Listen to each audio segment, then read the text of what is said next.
The Free People Show, episode 34.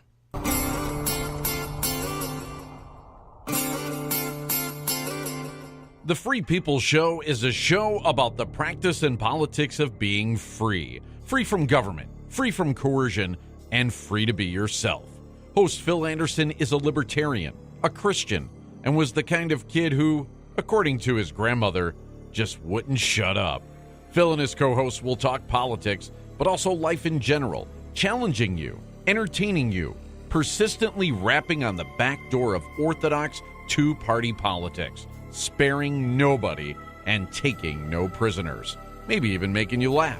Tweet us at @FreePeopleShow with questions and suggestions, or comment on Facebook during or after the show. For information about being a guest, hosting a live broadcast, or sponsoring the show, email info@freepeopleshow.com. Thanks for listening. Now, here's your host, Phil Anderson.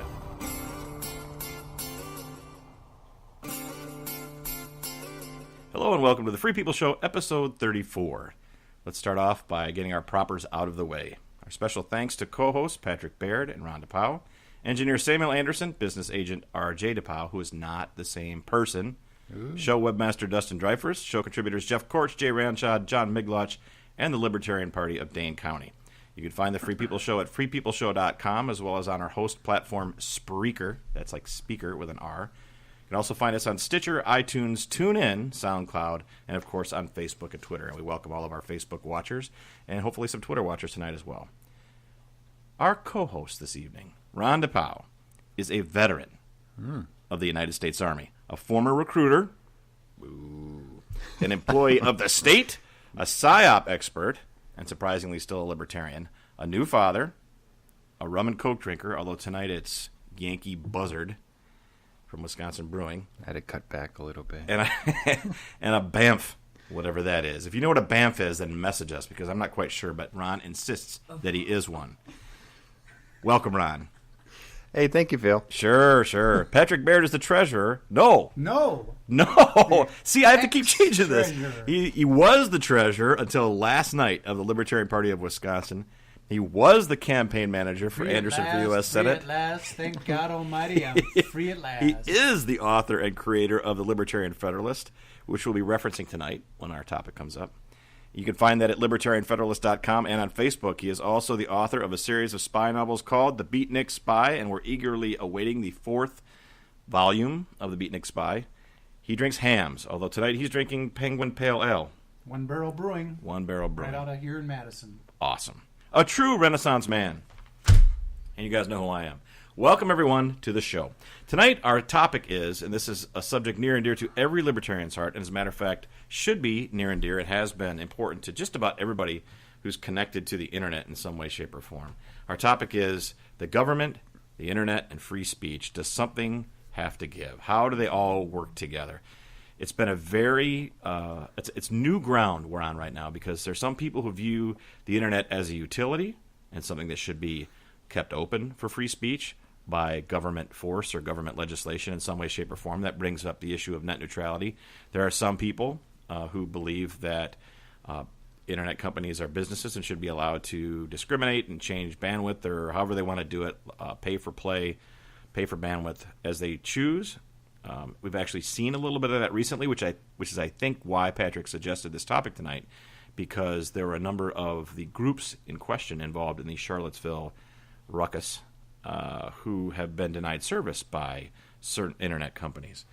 Is that right? Is it their right? Is it okay? Is it something we want to go down the slippery slope of allowing internet companies to do that sort of thing and to exercise their own property rights and their own free speech rights? Or is it something that should be kept open by government legislation, by force, or by popular opinion? That is the question. And I think it's important because we all live online to a certain extent. A lot of our communities are online. We're broadcasting to you right now via the internet. A couple different ways. We store our podcast online. We do a lot of campaign work online. Our party is organized online.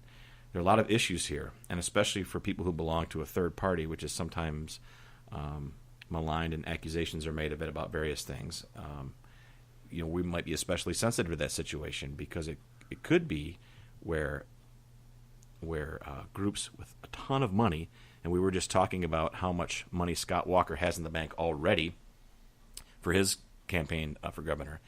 That kind of money is the kind of money that could, if we got dangerous here in our Anderson and Baird for governor and lieutenant governor campaign, where they could figure out a way to move some money around and kind of shut the switch off on us, or turn the spigot off, or something like that. However you want to characterize it.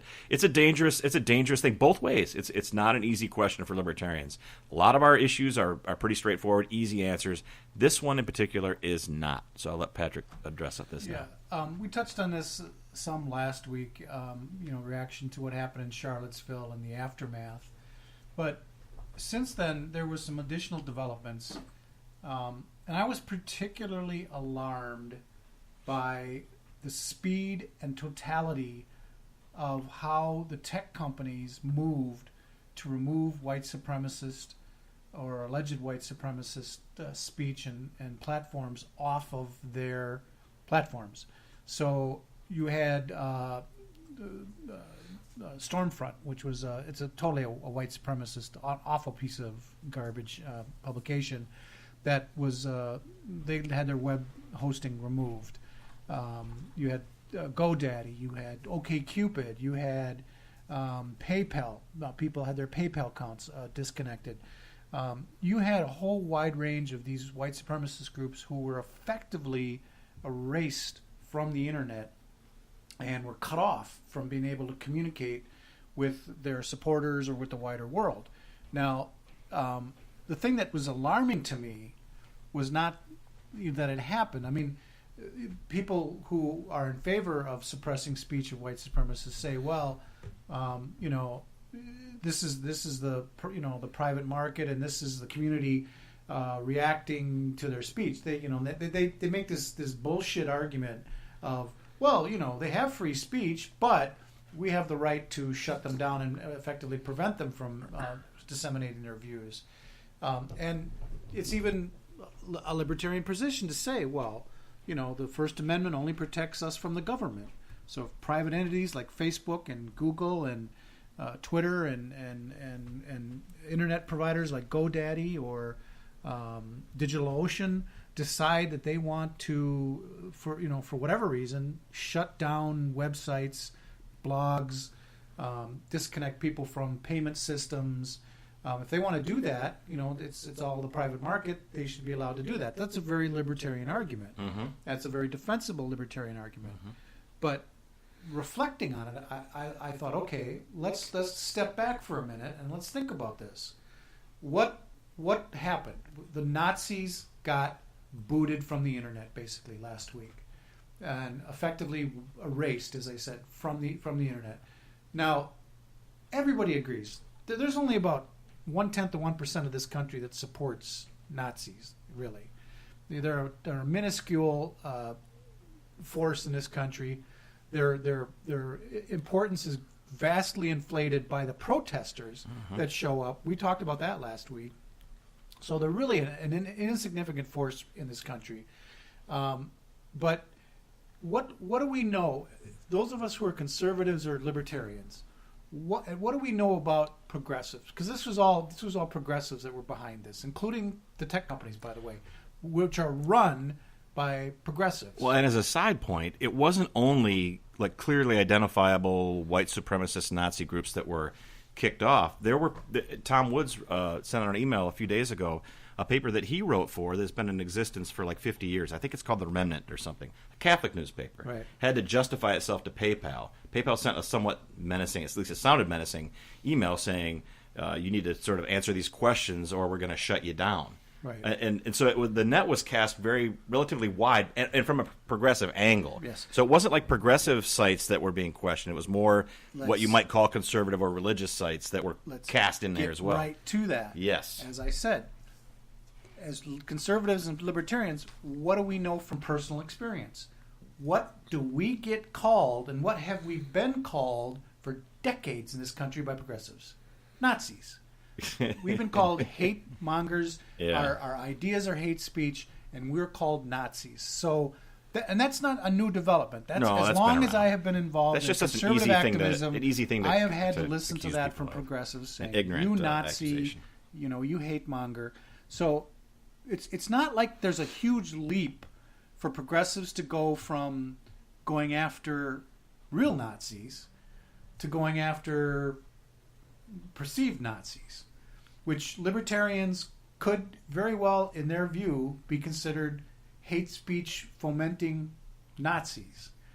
So this is why it's important for us to think about this, to think, okay, what's to prevent us from being in that same situation?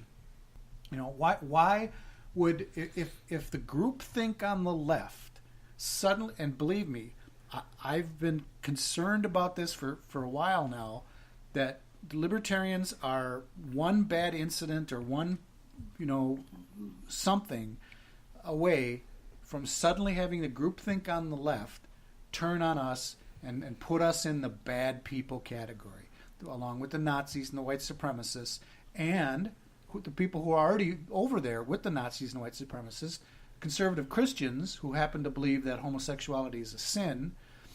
Those people are already on the shit list for the left. Mm-hmm. We're one step away from being on that shit list.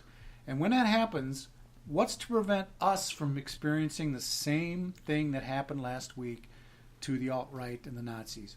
To be erased from the internet almost literally overnight. That could happen, ladies and gentlemen. That is a real threat. That is a real thing that could happen.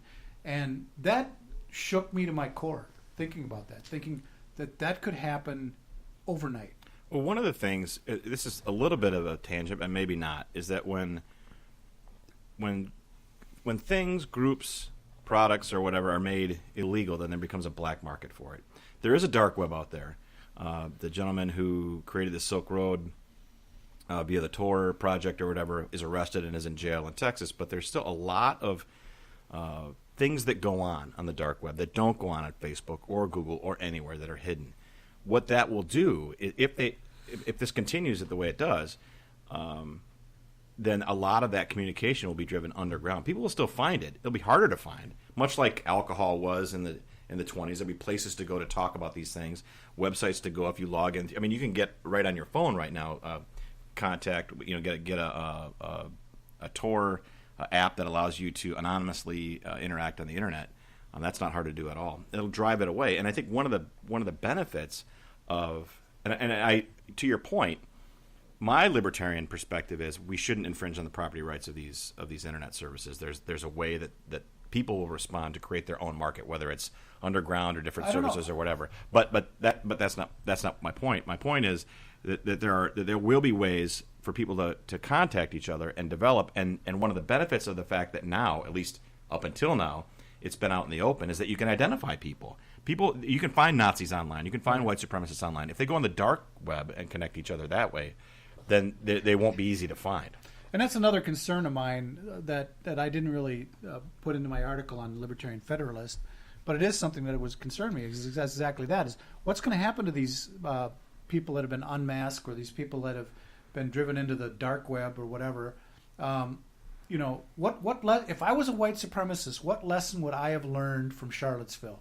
Here's the lesson I would have learned from Charlottesville: put the hoods back on. Mm-hmm. Be like the Antifa. Mm-hmm. Nobody outs the Antifa. The Antifa doesn't get their jobs taken away from them. They don't even get frickin' arrested half the time. Put a hood on. Go back to the old days. Put a hood on so that you can go out there and have your rallies and give your speeches and not have to worry about losing your job. Go out at night and be anonymous. I mean, right. Even the anonymous movement, which is not racially motivated, is so successful because it's hidden, because it's anonymous. Right. Or God forbid, and this is what really worries me. You're right, this is a little bit of a tangent, but what happens to people who are suddenly marginalized to the point where they can no longer get their message out peacefully? That they can't even show up and give a speech somewhere. This free speech rally that happened in Boston, it didn't happen in Boston, was actually not a bunch of white supremacists. It was mostly conservatives and Trump people. They didn't even get a chance to give them a lot of their speeches because they were drowned out and forced out of the square for their own safety. So what are these people going to do when they're not given a legitimate outlet for their point of view, no matter how noxious it might be? Maybe they turn their attention to more malignant things like bombs, Sure. or guns, or assassinations, or I- acts of terror. I think that's certain those bottled up emotions, that feeling of being marginalized. When you look at the psychological profile